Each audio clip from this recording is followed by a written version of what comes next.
Alors, bonjour à tous et à toutes, je m'appelle Raissa Omaro Garba. Je suis heureuse de vous présenter mon projet de recherche que je mène dans le cadre de ma maîtrise en design avec mémoire et qui est intitulé Le bien-être au travail en environnement hybride comme phénomène situé. Et dans le cadre de mon cours de sujet spécial, j'explore comment le design enrichi par les pratiques narratives et les intelligences artificielles peut m'aider, moi, à mieux comprendre et capter le bien-être des employés afin de concevoir les espaces où nous travaillons aujourd'hui. Donc, saviez-vous que sur une semaine, donc qui est égale à peu près 168 heures, un adulte lambda normal au Canada travaille à peu près 40 heures en moyenne, ce qui représente à peu près 23,5% de son temps. Donc, on peut le voir ici sur le schéma. Il se trouve vraiment en dernière position. En deuxième position, on retrouve le sommeil à 32,9%, soit 56 heures, et le temps personnel à 43,5%, soit 74 heures. Donc, vraiment, le temps de travail n'est pas énorme si on le compare du moins aux deux autres. Mais le problème avec les statistiques et ce schéma-là, c'est que ça ne reflète pas forcément la réalité. Oui, votre temps ne représente que 23,5%, mais pourtant tout le reste de votre vie est vraiment aménagé en fonction de ce dernier. Votre planning professionnel mène tout le reste de votre vie va être dessiné autour de ce dernier, l'heure à laquelle vous dormez, l'heure à laquelle vous mangez, ainsi de suite. Pour continuer avec des chiffres toujours venant de Statistique Canada, on va revenir du moins en 2016, où on retrouve que seulement 7% du travail est réalisé en télétravail. Avec l'arrivée de la pandémie de COVID-19, soit en 2020, on se retrouve à 41%. En 2021 et 2022, ça se stabilise à 24% et c'est vraiment en 2023 que ça va se positionner à 21%. Malheureusement, je n'ai pas de chiffre plus récent, ça s'arrête vraiment à 2023, mais c'est quand même assez récent dans le cadre de ma recherche. Donc, toujours avec Statistique Canada, pour la même période, soit 2023, on retrouve que 40% des travailleurs canadiens occupent un emploi réalisable à distance. Donc, comme je disais, je vais commencer pour vous présenter mon projet par vous définir ce que c'est que le travail en contexte hybride. Donc, là, une définition, ça serait vraiment que le travail hybride, c'est une organisation qui combine présence au bureau et travail à distance selon des modalités très variables. Il ne s'agit pas juste de travailler quelques jours à la maison ou quelques jours au bureau. C'est vraiment, ça a des modalités, ça ne marche pas, ce n'est pas aussi simple que ça. Donc, certaines entreprises laissent les employés choisir librement, tandis que d'autres vont imposer un nombre de jours et dans certains cas, aujourd'hui, on retrouve même au sein de ces entreprises-là des bureaux, le fait qu'il n'y a plus de bureaux attitrés, justement en raison de l'impact du télétravail ou du travail en contexte hybride. Et ces bureaux-là, ce type de bureaux-là, on les appelle des Activity-Based Workspace ou des ABW, c'est-à-dire que ce sont des bureaux designés de manière à ce que vous choisissez votre espace selon les tâches que vous avez à faire ce jour-là. Donc, vu que il n'y a plus de garantie que les employés soient constamment là, il est jugé qu'il n'est plus nécessaire que chacun ait un bureau attitré. Donc, c'est vraiment ce modèle-là aujourd'hui se vend comme quelque chose de flexible qui vend vraiment une certaine liberté. Sauf que cette liberté qu'on nous présente introduit en réalité de nouvelles contraintes dites invisibles. Et Wooler et Hertel, en 2017, nous montrent que le fait de devoir choisir un lieu de travail chaque matin génère une charge décisionnelle quotidienne. Et ces deux auteurs-là que je ne vais pas essayer de prononcer, mais en 2025 confirment cela avec une étude qu'ils ont menée auprès de 200 employés dont l'objectif est d'étudier sur quel arbitrage vraiment repose le choix de lieu de travail. Donc, ils nous disent qu'il y a trois axes différents qui sont la concentration, les interactions sociales souhaitées et les contraintes pratiques, exemple le temps de trajet. Et justement, dans le cadre de mon projet de recherche et de mon parcours, j'ai mené ce qu'on appelle une recension des écrits, dont l'objectif était vraiment d'analyser ce que la littérature scientifique actuelle dit par rapport à mon sujet, à moi. Et j'ai remarqué qu'il y avait trois impasses. Et moi, en tant que designer, je vais venir me positionner au milieu, donc vraiment le designer comme médiateur des situations situées. Donc, je vais vous les présenter chacune. On va commencer avec l'échec des modèles standardisés, qui est le fait que justement, ce que je vous ai présenté plus tôt, soit les Activity-Based Workspace ou ABW, sont souvent vendus comme des solutions clés en main, mais qui en réalité ignorent la complexité des usages. Et cette standardisation crée une inertie organisationnelle face aux besoins changeants des employés. C'est-à-dire que, oui, euh, c'est flexible, on choisit là où on veut. Mais par exemple, si demain, moi, je viens au bureau et que j'ai envie d'effectuer une tâche, mais que l'endroit que j'ai envie d'utiliser pour effectuer la tâche est vraiment occupé et qu'il n'y a pas de place, ce n'est pas forcément bon pour moi. Qu'est-ce que je fais? Donc, c'est vraiment cet arbitrage constant que, en tant qu'individu, en tant qu'être humain, qui sont tout à fait normales d'ailleurs, qu'il faut prendre en compte. Et il y a plein d'exemples comme ça, mais je vous donne celui-là parce que c'est le premier qui me vient en tête. Donc, on va continuer en deuxième position. On a la fragmentation de l'expérience. Donc, le travail en contexte hybride n'est pas qu'une question de lieu, mais il fragilise l'identité professionnelle et le sentiment d'appartenance. Pour beaucoup d'êtres humains, et je pense pour la plupart, il y a ce phénomène de, lorsqu'on est dans un espace, de vouloir appartenir ou de se sentir vraiment bien. Et cela se fait par des pratiques d'aménagement, surtout dans les espaces professionnels qui aujourd'hui on essaye de nous retirer. Et on parle justement dans la littérature de désancrage spatial. Et il y a encore une fois cette invisibilisation de l'impact des situations de travail. Euh, donc, c'est ça, Woodward, en 2020, dans son livre Material Methods, nous donne l'exemple du lieu de travail et elle suggère d'étudier la relation des individus à leur environnement professionnel en les considérant vraiment comme un lieu matériel composé de couloirs, de bâtiments, d'ombres, de mouvements et de bavardages. Elle souligne que ces éléments tels que les bruits, la disposition des objets et les bureaux ou les variations de lumière dans un bâtiment ne sont pas seulement des décors, mais des possibilités méthodologiques pour comprendre le modèle de manière multidimensionnelle. Donc, c'est de ça que je parle quand je mentionne des situations de travail. Tout ça, vraiment, ça crée un espèce de paquet, que ce soit les couloirs, les bavardages, les interactions qu'on a avec des individus. Ce sont des situations qui impactent vraiment la manière dont on travaille et qui peuvent être vraiment designées autour, ou du moins contrôlées à travers le design et l'architecture.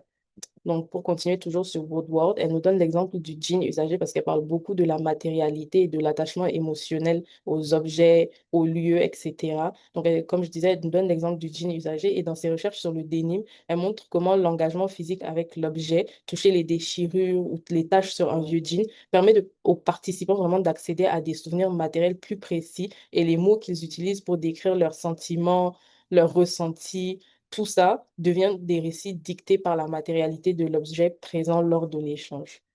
Donc, en dernière position, on a comblé le Research Practice Gap et il existe un très grand fossé entre les données de recherche académique et la pratique réelle du design. Il faut transformer les besoins vécus captés sur le terrain en recommandations de design concret. Donc, c'est-à-dire que vraiment, la littérature pointe beaucoup du doigt ce qui ne va pas, mais elle est vraiment pas très douée pour donner des solutions concrètes pour répondre à ces problèmes. Et c'est tout à fait normal parce que, surtout lorsqu'on parle de sujets assez spécifiques comme le bien-être, qui sont vraiment propres à chacun, c'est vraiment très dur. Et en tant que chercheur et designer, c'est un des défis pour moi aussi dans ma recherche. Et justement, pour appuyer sur ça, Zileus et Al, en 2022, nous mettent en lumière justement cet écart persistant entre la recherche en design et sa mise en pratique, en soulignant la difficulté de traduire ces connaissances théoriques en interventions concrètes et situées. Oui, on sait ce qui ne va pas, mais trouver des solutions pour y répondre devient un peu plus compliqué. Donc, il y a vraiment pour moi cette volonté de dépasser une approche purement déclarative ou de diagnostic pour adopter une posture qui sera un peu plus opérationnelle. Donc, mes objectifs, ce serait vraiment de combler ce fossé-là encore une fois en transformant les données riches issues du bien-être vécu en un guide de recommandations spatiales et techniques directement utilisable par les designers et les architectes pour concevoir des environnements de travail hybrides réellement soutenants. Et comme sous-objectif, ça sera vraiment d'essayer de capter le bien-être vécu, qui est vraiment un très grand challenge, de valider le rôle de médiateur du designer, de modéliser l'environnement soutenant, soit le holding environment en anglais, et vraiment d'approfondir l'analyse des situations de travail. Donc, ma question de recherche, ça va vraiment être comment concevoir des environnements de travail en contexte hybride comme des espaces favorisant le bien-être des employés plutôt que comme de simples dispositifs spatiaux. Donc, mon cadre conceptuel se divise en trois axes. Le premier, ce sera la théorie de l'autodétermination de Deci et Al, qui se définit vraiment comme, comment je pourrais vous expliquer ça? Il se définit vraiment comme le bien-être, le fait que le bien-être repose sur la satisfaction de trois besoins fondamentaux, donc l'autonomie, la compétence et l'affiliation. Le modèle Job Demand Resources qui est issu de Baker et d'Emeruti. Donc ce modèle-là vraiment analyse l'équilibre entre les exigences sur charge décisionnelle ou les interruptions et les ressources qui seraient la stabilité spatiale, les soutiens sociaux propres au travail hybride. Donc vraiment ça serait le fait d'analyser les attentes qu'on a des employés versus vraiment ressources qui leur sont données. Par exemple, on attend à ce qu'un employé travaille depuis son domicile pour vraiment équilibrer le flot en fonction des jours pour qu'il n'y ait pas un espèce de flux de personnes qui travaillent au bureau et qui n'est pas de la place pour tout le monde. Donc, on attend à ce que cette personne-là travaille de chez soi, mais n'a pas forcément les ressources pour travailler chez soi. Son espace n'est pas forcément adapté pour cela. Donc, après, on retrouve la neuroarchitecture de Sussman et Al ou de Vartanian et Al, également des références de 2015, datant de 2015, qui sont vraiment le mélange entre la discipline de l'architecture et des sciences sociales, enfin des sciences neurologiques, pardon, et la curation comme stratégie de survie salutogénique, donc de Woodward, qui est vraiment le fait, ou du moins la manière dont on va aménager un espace afin de soutenir justement le bien-être et le sentiment d'appartenance, d'ancrage.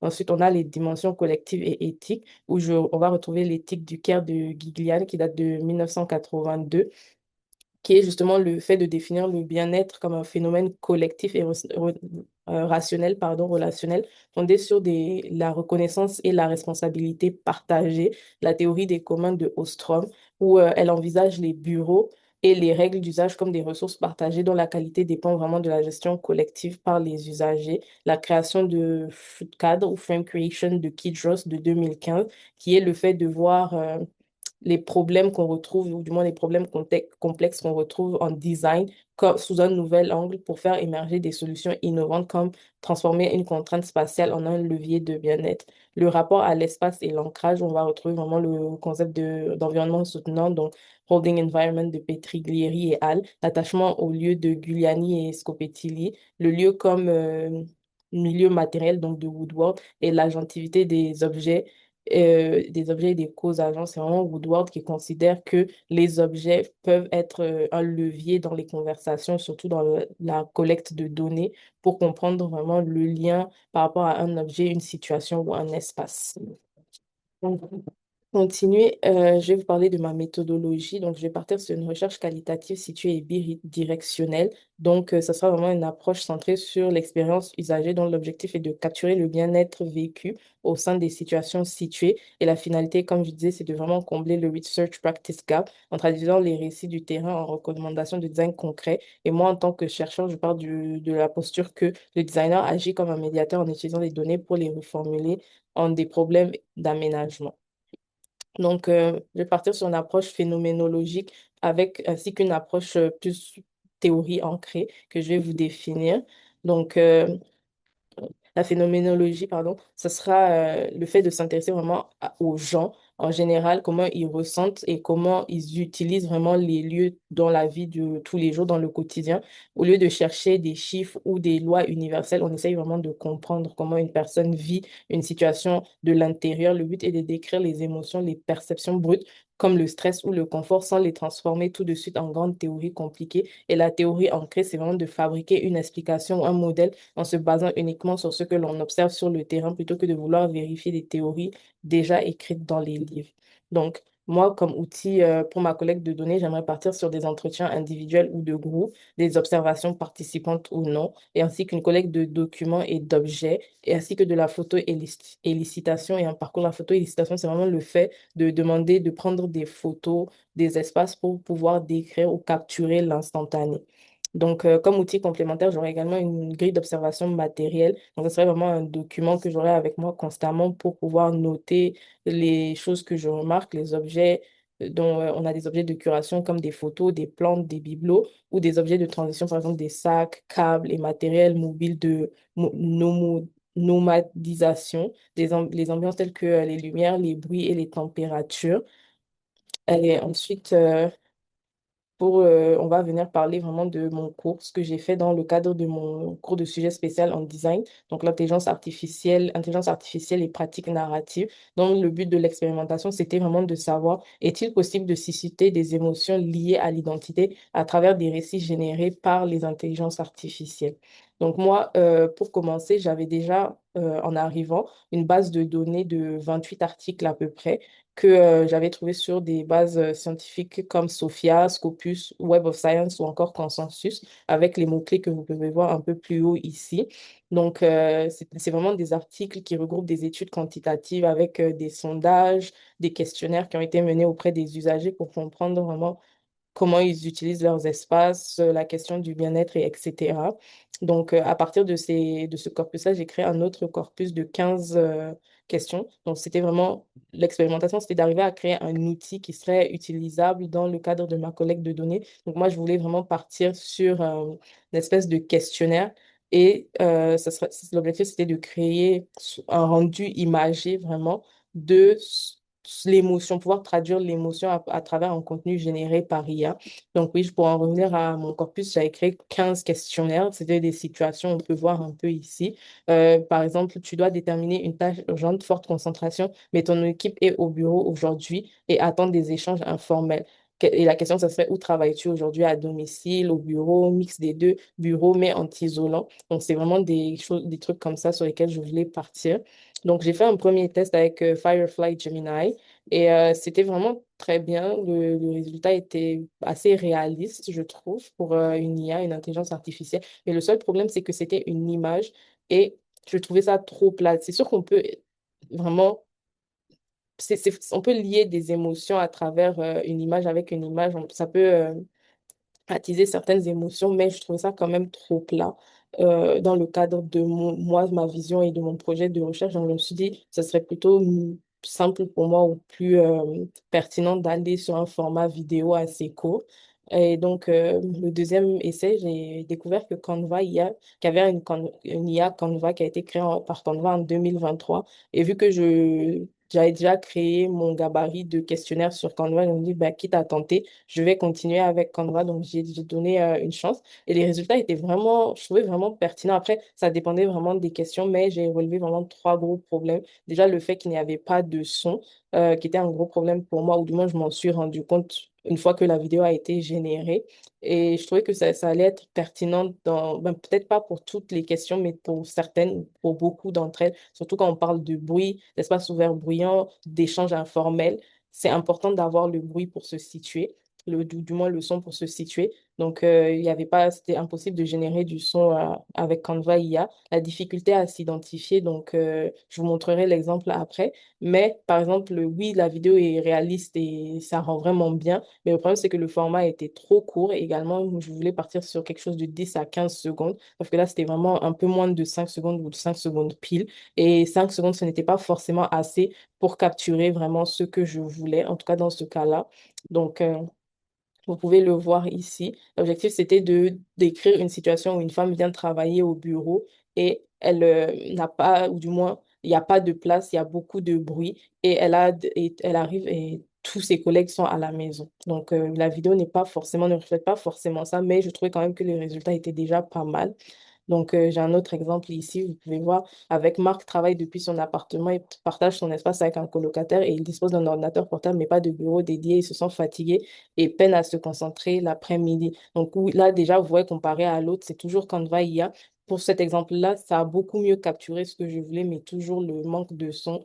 Je trouvais que c'était un problème et ça, on le voit aussi beaucoup vraiment dans le monde du cinéma où lorsqu'on regarde un film, il suffit qu'on change la musique de fond pour que vraiment les émotions liées à cet événement-là soient complètement différentes.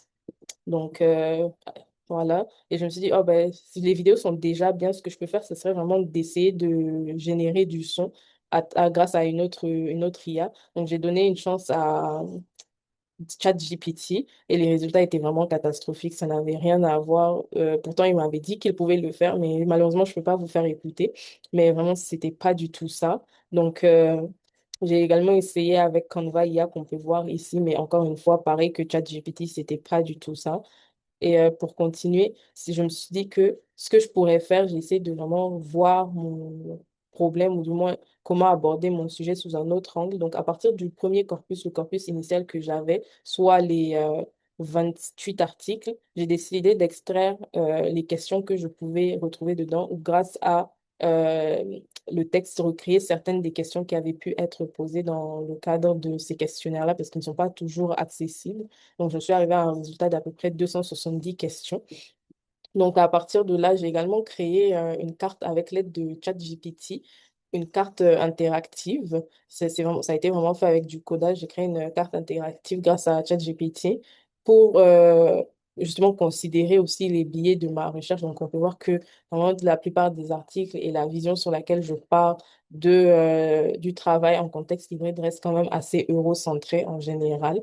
Donc, oui, pour continuer. Donc, pour en revenir avec mes 270 questions par la suite, j'ai créé de nouveaux scénarios parce qu'une chose dont je me suis rendu compte en créant ce tableau-là, c'est le fait que la plupart des questions, ou du moins que- euh, des situations que je voulais présenter dans mon questionnaire initial, étaient déjà comme posées et ça n'avait rien d'innovant. Alors que j'essaie vraiment de partir sur une recherche qui se veut voir le problème d'un point de vue complètement différent. Donc, vraiment, pour en revenir à Key Trust avec la création de cadres de frame creation, je voulais vraiment aborder le problème sous un autre angle et mon premier questionnaire corpus ne reflétait pas du tout ça. Et vraiment, après cette remise en question, les 270 questions, je me suis vraiment rendu compte de ça. Donc, ça a vraiment été bénéfique pour moi. Donc, j'en ai créé des nouveaux qui étaient plus pertinents et qui, selon moi, arrivaient à mieux capter les émotions que je voulais comprendre et pour me permettre également à moi de mieux définir ce que c'est que le bien-être. Donc, à partir de là, j'ai décidé de travailler sur N8N pour un peu automatiser le processus parce qu'avant ça, c'était vraiment très long de devoir générer les prompts que je faisais grâce à ChatGPT. Ensuite, après ça, je revenais et je mettais les prompts sur Canva IA qui me générait les vidéos une à une, en sachant qu'au début, j'en avais 15. Maintenant, j'en ai à peu près une quarantaine, donc ça allait être énorme comme travail. Si en plus de ça, derrière, je devais également générer le son, c'était peut-être pas le plus simple pour moi. Donc, à partir de là, j'ai vraiment décidé de travailler avec N8N pour essayer d'automatiser le processus. Donc, j'ai créé un tableau Google Sheet parce qu'avec Excel, N8N avait un peu de mal. J'avais premièrement essayé avec Excel, mais après, j'ai fait avec N8N, enfin avec Google Sheet. Donc, on peut voir un peu ici le tableau que j'ai fait. On retrouve toujours les questions, les réponses, mais pour vraiment aiguiller l'IA et que j'ai un résultat précis, que je n'ai pas à constamment revenir dessus, j'ai rajouté trois nouvelles colonnes. Et dont on peut voir ici, j'ai mis l'objectif de la question vraiment pour vraiment bien définir les émotions que j'essaye de capter. Là, le guidage narratif où je donne des caractéristiques pardon, plus complètes. Un peu, on retrouve ici le type de situation, le moment de la journée, l'action principale. Donc, je décris vraiment un maximum ce que j'essaie de faire, la durée de la vidéo. Et encore une fois, ici, on trouve un léger script vidéo, donc vraiment les éléments que j'ai envie de retrouver toujours dans le but d'avoir un rendu vraiment bien dès le départ, de ne pas constamment avoir à revenir et modifier les choses, parce que c'est un des gros problèmes avec l'IA. Il faut vraiment être très précis et clair dès le départ dans ce qu'on veut. Sinon, c'est vraiment un jeu qui est très infernal. Donc là, j'avais fait un premier essai avec N8N. Donc ça avait marché avec le Google Sheet, comme on peut le voir ici, mais le problème, c'est que ça s'arrêtait toujours à là. Donc pendant à peu près une semaine et demie, 2 semaines, j'étais bloquée sur ça. Et j'ai juste décidé vraiment de recommencer parce que je pense vraiment que la logique, ou du moins la manière dont j'abordais mon pipeline et les nœuds que je créais n'étaient pas forcément pertinents. Donc, j'ai décidé de complètement recommencer. Je suis partie sur une seconde tentative qui a pour le coup marché. Je vais vous montrer ici. On la voit ici, qui a vraiment marché. J'arrive à générer les prompts dans ce qui s'était affiché tout à l'heure, mais je vais vous remonter après. Donc, ici, on peut voir, j'utilise Olama pour me générer les prompts. Donc, on peut voir que ça lit parfaitement bien. Ça marche jusqu'ici. Et le seul point, c'est là où je suis bloquée, moi, actuellement, c'est vraiment le fait de générer les vidéos, mais je travaille dessus. Donc, on peut le voir ici. Ça me génère vraiment des prompts qui sont bien. Vous pouvez mettre pause pour lire, mais le résultat est vraiment bluffant. Mais après, ce n'est pas étonnant parce que j'ai vraiment essayé de donner un maximum de détails de ce que je voulais. Donc, on continue. Donc, là, on peut voir un peu, je vous ai mis la capture d'écran pour comprendre là où je suis bloquée pour l'instant. Pour l'IA, j'utilise Runway AI. Donc, pour générer les vidéos, donc là, pour l'instant, j'ai un peu de mal parce que, il n'arrive pas à comprendre qu'il faut chercher le prompt vidéo ici pour générer la vidéo, mais c'est quelque chose que j'essaierai de régler. Donc, pour moi, pour mon retour d'expérience, je dirais que ça a été vraiment une expérimentation très intéressante pour moi. Comme on peut le voir, ça m'a aidé, même moi, dans le cadre de mon sujet. Je me suis rendu compte que le premier chemin du moins que je prenais n'était pas forcément le bon, ou était très répétitif et n'avait rien d'innovant avec ce qui existait déjà. Donc, je suis vraiment très reconnaissante pour ça. Je suis aussi très contente d'avoir pu apprendre de nouveaux outils tels que N8N, connaître de nouvelles AI, Ulama, Runway, Canva AI. C'est vraiment des IA que je pense, sans l'aide de cette expérimentation-là, ce projet-là, je n'aurais jamais cherché à comprendre. Et vraiment, comme je disais, tous les questionnements qui sont venus par rapport à mon projet, par rapport à ce que je voulais, ont vraiment été bénéfiques pour moi. Et si le projet marche, si mon expérimentation finit vraiment par aboutir, et que j'arrive vraiment à automatiser le processus jusqu'au bout, ça pourrait vraiment être un outil que je pourrais, moi, intégrer plus tard dans le cadre de ma recherche. Et aussi, je tenais à dire que NVIDIA, c'est vrai que c'est un outil qui est open source, c'est une IA qui est open source, mais c'est vrai que c'est pas, ça ne rend pas ça forcément plus facile qu'une autre. Mais je trouve que c'est quand même bien de s'intéresser à ça. J'ai vraiment apprécié de faire les recherches pour comprendre qu'est-ce qui va où, et j'ai vraiment apprécié, c'était vraiment très fun comme projet. Et là, ça n'a rien à voir, mais la vidéo sera postée sur la plateforme Edicem. Donc, peut-être que j'avais fait la présentation dans le cours et j'avais parlé du fait que j'avais un peu de mal avec la présentation, enfin, la plateforme Edicem qui buguait un peu pour moi. Mais normalement, vous devriez retrouver cette vidéo si vous me voyez. En tout cas, c'est que vous êtes sur Edicem et que ça a fini par marcher. Mais ce sera tout pour moi. Et je vous remercie de m'avoir écouté. Ça m'a vraiment fait plaisir de pouvoir vous présenter mon projet. Et si vous avez des commentaires, n'hésitez pas à me les laisser. J'apprécierais vraiment de pouvoir les lire, d'avoir des retours de votre part. Et c'est tout pour moi. Et je vous laisse avec mes références bibliographiques ici.